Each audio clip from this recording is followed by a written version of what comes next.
Hello everyone, today in this video we'll fight against the atmospheric of our world around us, and this time I will comment on the recent tensions between India and Pakistan because they attracted some attention. Of course, there is old narrative that nuclear war is coming, Armageddon is coming and so on because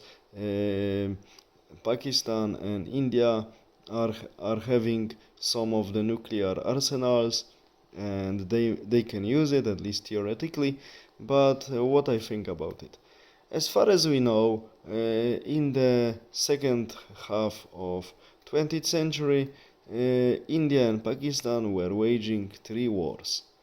between each other, and practically these three wars were victorious for the Indian armed forces. But still, due to the geography and size of the opponent, Pakistan cannot be fully defeated, and the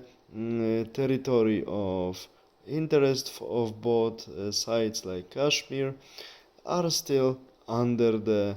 partly, if I remember correctly, Pakistani and partly Indian control, to lesser extent if I remember correctly now, because it was changing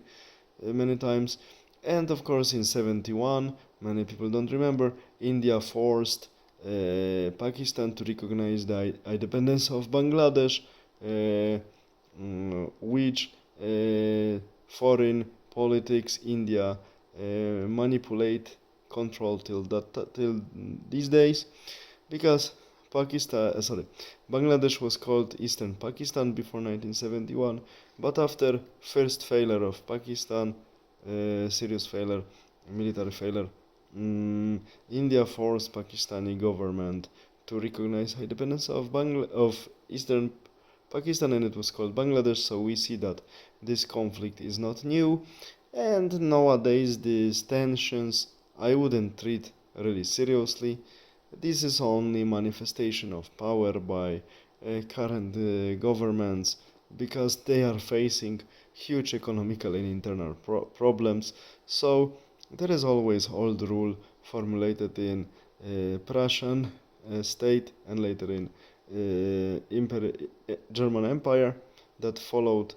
succeeded Prussian state, that when there are internal difficulties like economic, social difficulties, like it is now in India as well as in Pakistan, the Glückliche Kriege, so lucky small war, is needed to show that the government can be victorious and population is united and calm for a while and forgets about economical and social difficulties for a while, of course. But it gives government some more time to stay in power. This is all brutal and cynical game. Yes,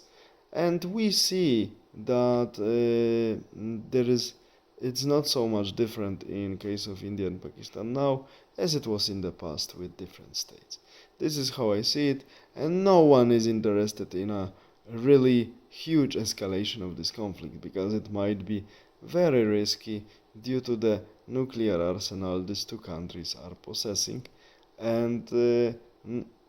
conflicts, in fact, if they last too long, are very costly, and none of these countries wants to really spend a lot of money and a lot of resources for these conflicts that will not solve the problem, because Pakistan will not cease to exist for India and India will not cease to exist for Pakistan. That's why it's only a manifestation of the force and the national unity with government and directing the attention of population away from ongoing problems. I will repeat once more, in my opinion, this time nothing serious will come up from this conflict between India and Pakistan. Take care, have a nice day, bye.